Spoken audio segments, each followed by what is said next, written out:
All right, welcome back to another episode of What Would Wakeman Do? And in this episode, I'm going to take a comment that I got a year ago and do a comparison between Malibu and Supra. All right, back in the office here, and we're going to jump into a comment I got about a year ago from the recording of this video. This comment is from Josh Raleigh 101. Not sure if I'm pronouncing that correctly. And he says, hey, what's your thoughts between a new 25 LSV or the new Supra SE? I thought that was an interesting comparison. So I'm going to go ahead and talk about those two boats today, but I'm going to add another boat in there because I think that the more comparable boat to the Supra SE is the Malibu 24 MXC. And I have owned 4 different Malibu boats, so I have some good experience with those. And I specifically owned a 2018 24 MXC. So let's go ahead and jump into it and start looking at the specs here. So the first thing I have up here is the Supra SE, just from Supra's website.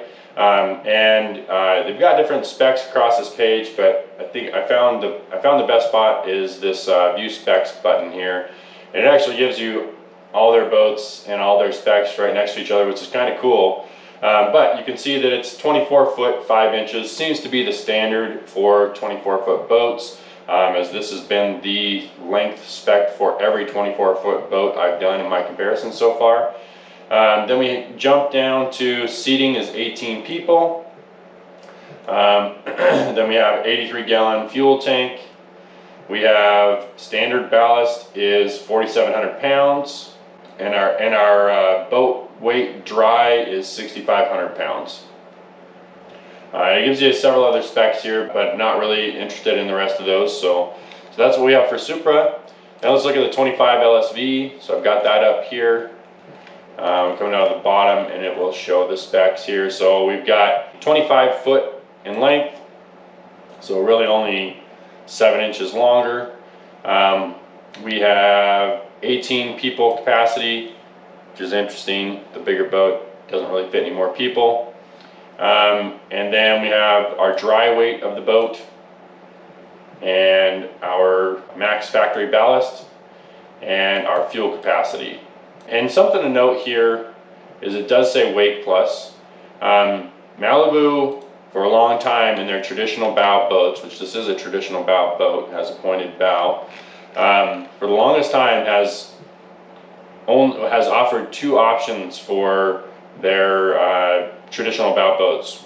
One would be the Wake Plus and the other would be the Diamond Hole. And it looks like on the 25 LSV they're only offering the Wake Plus. The Diamond Hole, sorry, let me correct myself. It used to be the Wake Hole or the Diamond Hole, and now they've got this Wake Plus. So I'm not sure what that means, but I'm guessing that's a mixture between the two. And just so you know what the difference between the Wake Hole and the Diamond Hole is, the Diamond Hole is made more for crossing over to skiing. So you have the ability to make less wake, but you also can make wakeboard wakes and surf waves. But obviously the Wake Hole is designed to pump out better wakes and waves, and not so much worried about skiing. So probably for the typical buyer these days, the Wake Hole is going to be better because you're more worried about the surf wave. The Wake Plus hole makes me kind of question, is that just a new name for the Diamond Hole? I'm not sure. Just a thought there. So now let's jump over to the 24 MXC. Similar, we jump down to the bottom here. We've got 24 foot 5 inches, just like all the 24 foot boats I've compared so far. We got a max capacity of 17 people, which surprises me because I'm pretty sure my 2018 24 MXC had a capacity of 18 people, so somehow that dropped, not sure why.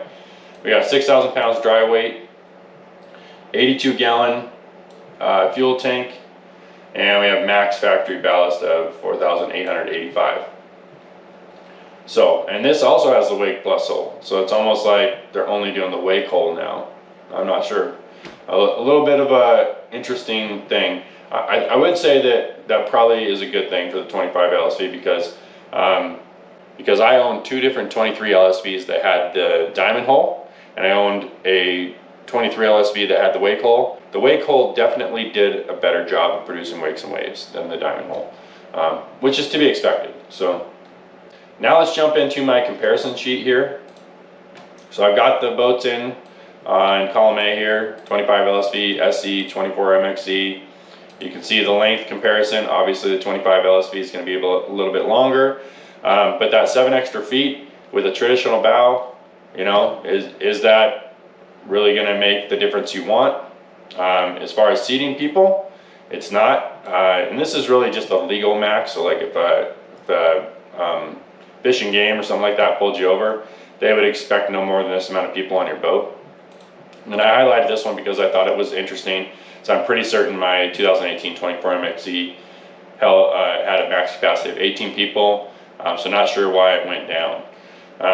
You can see the fuel capacity, the 25 LSV obviously wins there. The SE and the 24 MXZ are pretty close to each other. Dry weights. So this is interesting. The SE has a much better dry weight. I would say that's probably because the SE is a taller boat, and you know, really the taller boats that Malibu makes now is like the M220 and M240. So I'm pretty sure that would be maybe more comparable on dry weight if we did the M240 in here. In fact, why don't we just do that? Let's throw the M240 in too.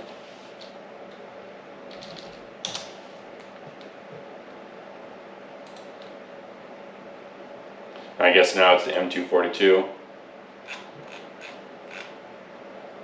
Alright, so we got 24, 2, 17.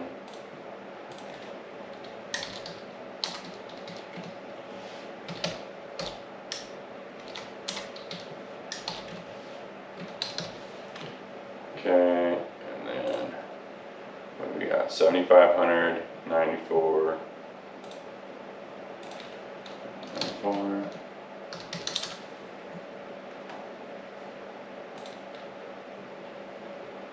And 4719.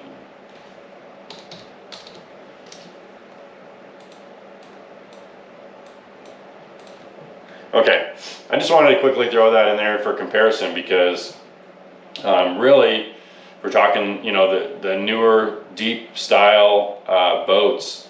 The 24 MXZ is still based on a kind of last generation as far as how tall the boat is and how deep in the water the draft is, things like that.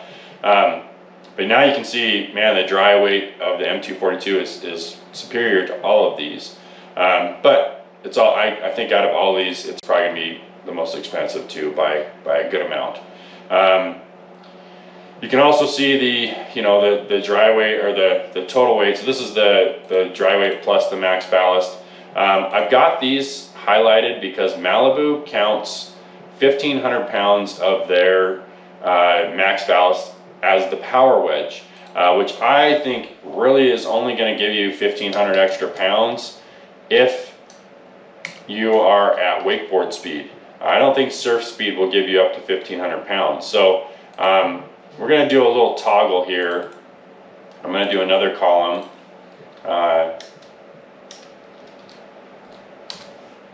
Without power wedge. Okay. We'll call this power wedge.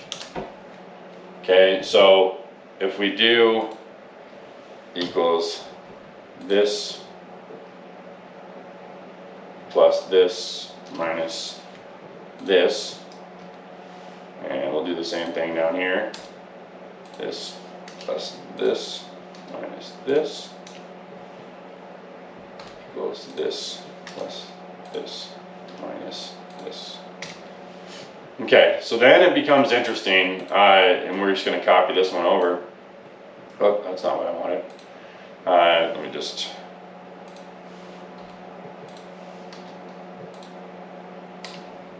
So then it becomes interesting. Then the SE all of a sudden stands out.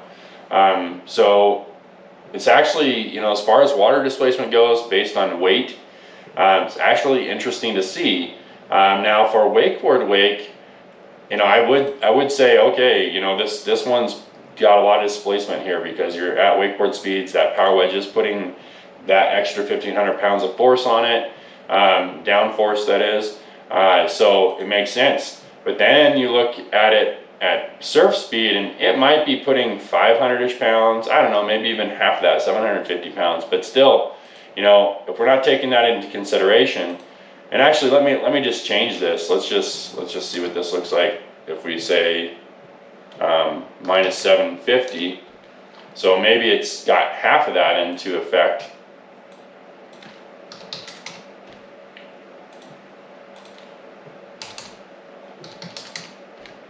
Then still, you know, even the M242 is pretty close to the SE. So that's one of those tricky things Malibu does. Now I'm not trying to shame Malibu in any way. I think the power wedge is a pretty cool, you know, feature that Malibu has, similar to tabs on other boats, and I think it works well. Like I said, I've owned 4 different Malibus. They all had power wedge in some way. I think it was power wedge 1, power wedge 2, and power wedge 3. And I thought they worked well. I was happy with them. But just, you know, interesting to look at it in a more realistic light, you know, as opposed to what they're referencing as their max ballast. So let's step beyond that now. I am pointing out the fact that the 25 LSV is the traditional bow. A lot of people love the pickle fork these days. It is kind of the new trend. In fact, you know, you see Centurion kind of doing what they call like a mini pickle, or it's almost like a combination of a pickle and a traditional, and even Nautique is kind of doing somewhere in between. And I think that's so that they're serving all their customers and not necessarily having to choose between one boat or another. You kind of get a little bit of a traditional bow and a pickle fork, but very, very clearly the 25 LSV is a traditional bow. The rest of these are pickle fork. And I would say that that's probably going to give the win to the pickle forks in today's environment for most people. Engine,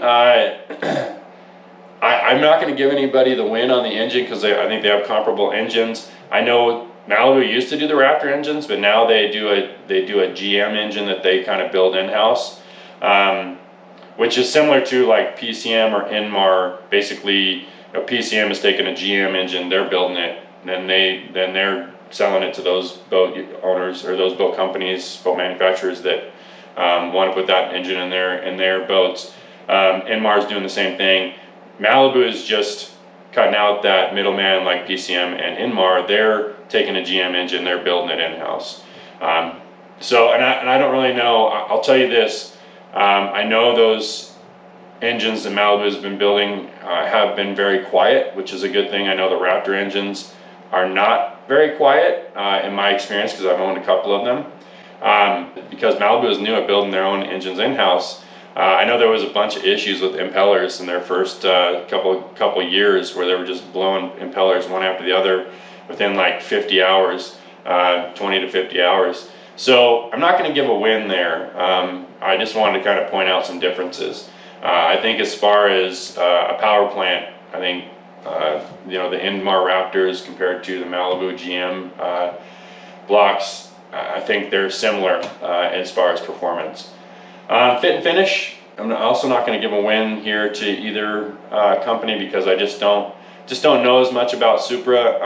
I know that Malibu compared to some of the other brands like Nautique and Mastercraft definitely lower on the fit and finish. I don't know exactly how that compares to the Supra. But maybe somebody can comment and tell us what they think about that. Hull design, I'm not going to give a win here. I just want to talk about some things again. I think both Malibu and Supra are doing a really good job at hull design. They're definitely putting out some great wakes and waves. I know Malibu is doing a pretty incredible job putting out good waves. But I just don't have the experience behind Supra. I know they're putting out a good wave too. I think you'd be content with either brand as far as your wave. You can see the displacement based on eliminating the power wedge. If you were to compare the SE to the 24MXE, which I think these are probably going to be similar in price, that, you know, the SE has over 1,000 more pounds of displacement at surf speed.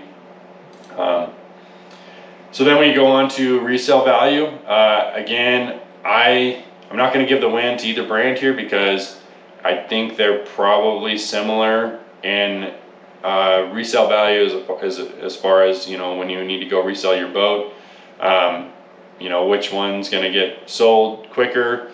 I don't think that there's a clear winner here. But both brands have really good resale value. Cost, I think that probably the winner on cost here, I don't know for sure. But I think all three of these are going to be really close. I know the M242 is probably going to be the most expensive one here. I think all three of these are going to be pretty close. So what I'll do is I'll just highlight the three. So what I would say is, you know, just figure out which one you like the best out of these three, whether it's the look of it, whether it's, you know, you like the way the wave feels better than the other, you maybe like one tower over the other one, maybe you like the functionality of, you know, how the ballast works in one compared to the other. You know, I know another thing about Malibu, which I bet SUPRA does this too, is part of their max ballast that they're including here is adding bags in the rear above the floor. But my guess is it's the same with SUPRA.